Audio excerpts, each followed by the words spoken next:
Have you ever faced the challenge of deserializing JSON data, especially when working with interfaces? It can be quite tricky, right? If you're struggling with this, you're in the right place. Today, we're going to tackle how to deserialize an IList of interfaces using JSON.net. I completely understand how frustrating it can be when you have JSON data that seems straightforward, but then you hit a wall with interfaces. You're not alone in this. Many developers encounter similar issues when trying to deserialize complex types.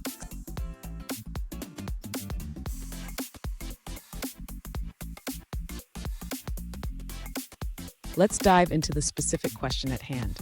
One user asked, how can I deserialize an IList of interfaces in JSON.net? They provided a JSON string and mentioned that they keep getting a null return when trying to deserialize it. Sound familiar? If so, let's explore this together.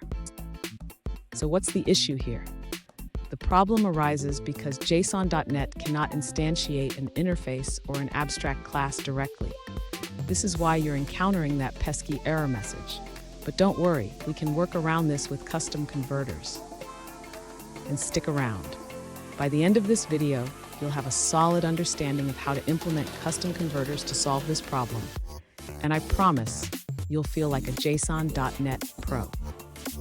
To begin resolving the user's issue, we need to ensure that the custom converters are correctly registered with the JSON.net serializer. This is crucial for deserializing interfaces properly. Next, the user should modify the deserialization call to include these settings.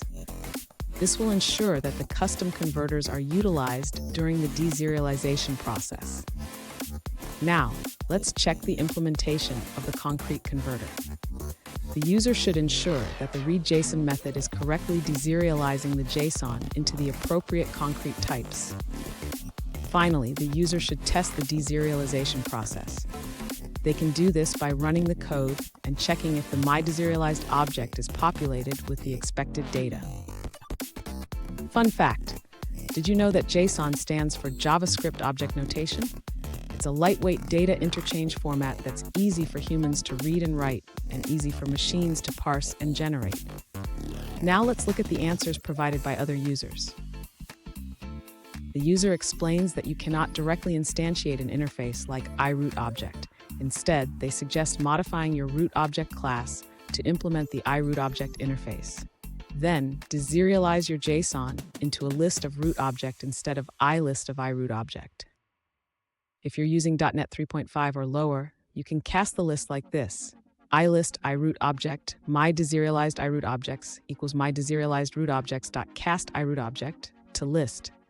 This approach ensures you work with concrete classes while still using interfaces. Let's take a look at an answer from another user.